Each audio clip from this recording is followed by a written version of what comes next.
Hello, this is Mike, NoStressMike.com. It's what I want to talk about is worst case scenario, and what made me think about it is a lot of the stuff,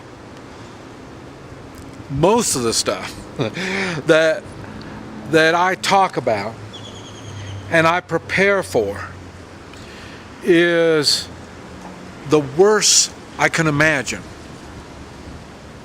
And I don't know. I've figured out as I get older, I guess a lot of the people haven't heard the same sayings that I've heard of.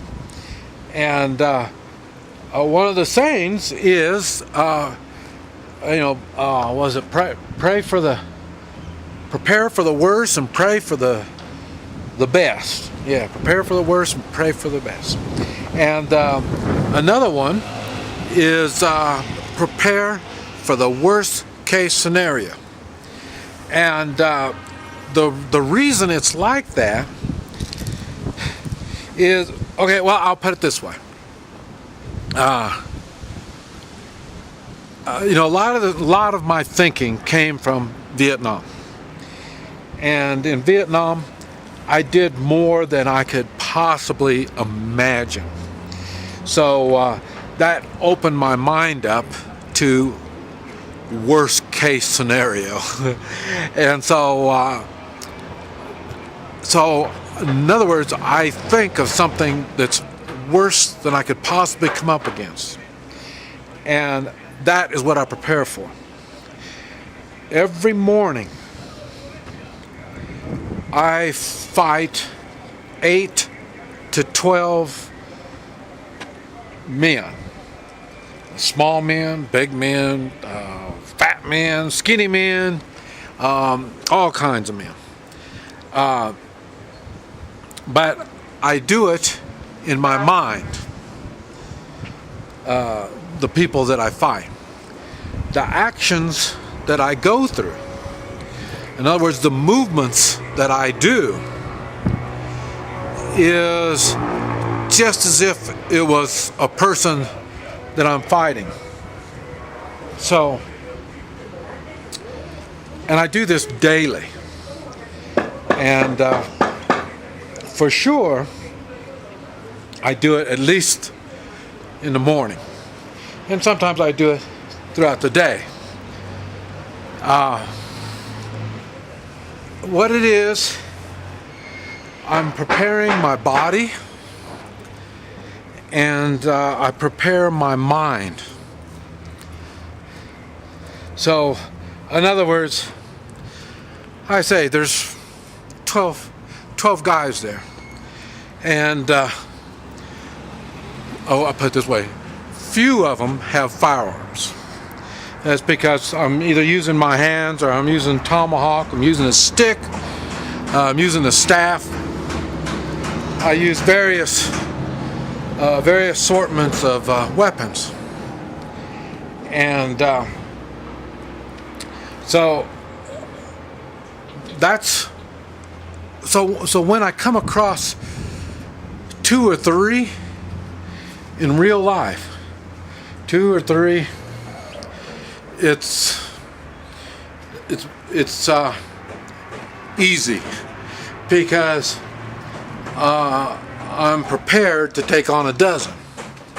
And there's only 2 or 3, well then hey, it's not that bad of a deal. I mean, hey. And so that's in the physical realm of taking care of yourself. So, and like I say, so now when it's going up against, like I say, I've talked about the times I've come up against 20. That's more than what I practice. But what I do is I figure out all 20 of them can't make it to me at the same time. So that's why the numbers really doesn't matter. But like I say, I know I've got the physical abilities to take on 8 to 12. And if I can do a good enough job on that, I wouldn't have to worry about the rest of that 20. So, so everything I talk about is based on preparing for the worst case scenario. Okay, that's the physical part. Okay, I do the same thing with firearms. I do the same thing with money, how to handle money, how I use it, when I get it. I prepare for losing it. So in other words, what do they say? Putting all your eggs in one basket. I say I put my money in gold and silver, and I put it in different places. And so the chances of losing all of it is slim. And so if you've got money in the bank, then you think about how you could lose it. And you could be sued, or in my experience, I've seen banks close. And I say the government can, I don't want to say impound it, but they can, that's really what they do. They just take it. So these are all things that can happen to your money. For me, the gold and silver, about the only way I can lose that is I forget where I buried it, or the people that I entrusted my gold to, they did something with it. I don't know. I tell them if they want it, they can take it if they want it, they need it. So that's no big deal. But I say if they, I guess they could turn off bad and steal it. So, you know, so those are basically, I think, the only way I can lose money on mine. But if you got, like I say, stock and other investments, anything with a record can be taken away from you. I say, the last time I owned a house, same thing. They put a lien on it. Anybody can put a lien on your house, on any of your property. They can put a lien on it. So you need to think of the worst case scenario on whatever. And we did the same thing on, okay, I'm doing the same thing with myself on my health. You know, I've already figured what the worst thing that can happen to me and how it's going to be handled. Not only the part about recuperating and getting healthy, that's already been figured out. Where the money is going to come from to pay for that stuff, that's already figured out. So in other words, the worst thing that can happen is already thought out. And you need to do that on all aspects of your life. I mean, what if you lose your job? I say, I own businesses. What if my business goes belly up? I've got other businesses. Not all of my businesses make money. And some of them make money. So it's really, you need to figure that in when you're working. You need to figure that I could lose my job. Now, what would you do if you lose your job? Oh, well, that's easy. My wife will take up. Okay, that's not much of a plan, but you know, at least you got some kind of a plan. Now, but that's not the worst that could happen. You and your wife can be together when you get in a car wreck, and both of you can't work. What are you going to do? these are the things you need to think of on all aspects of your life. And this is what I was thinking, is how I've been able to get through all this crap that I've got through. And that's because I have prepared. I have looked at the worst case scenario, and I've always had a game plan for each worst case scenario. Now, even with the death of my wife, I thought I had a game plan on that.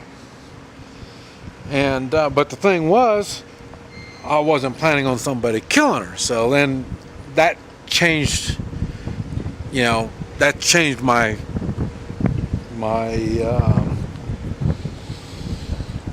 tactics on what I'm going to do. And so that kind of threw a wrench in my workings. And so that one kind of threw me. That one I wasn't prepared for. I mean, we were prepared for if somebody kills me, and we were prepared if somebody killed the rest of the family. But for some reason, I don't know why, I never thought about something like that happening to my wife. And so, like I say, I really didn't have a plan for that. That's what kind of messed things up. But even though all the stuff that I prepared at other levels all came together for that, because even at the same thing, I'm here. I can't work, not enough work. I don't speak the language, so I'm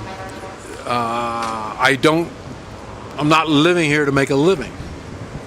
So that's why I go back to the States every once in a while, so I can make some kind of income coming in. And so you need to be thinking about this for yourself. What are you going to do when you lose your house? If you had a fire. I had a fire in one of my houses before, so that's why I've already got a plan for all this stuff. And I've already said you need to have a getaway place. One place in town, a place that you can go in town if need be for whatever reason. Another place, you need another place in another town, and you need another place out of the state, and it wouldn't hurt if you had another place out of the country. Like I say, I've been fortunate, and I've had a place out of the country, and it was funny, I never needed it until after I got older. And so all this time I thought there was no reason to have it, but we had it anyway. And so that's what I'm saying. Think of the worst case scenario and then correct it. Have a plan to correct it. Do the same thing on each aspect of your life. Find out, think about everything that could go wrong. And if you can't think of it, just look at my videos. Because I've made videos on being hospitalized.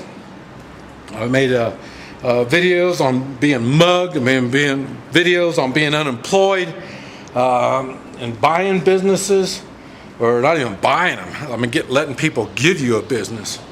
And so I've made videos on all kinds of worst case scenarios. And either they happened to me, or I was prepared for the worst, and it only got to 90%. It could have got worse, but it didn't. But anyway, what I do is prepare for the worst case scenario at all levels of my life.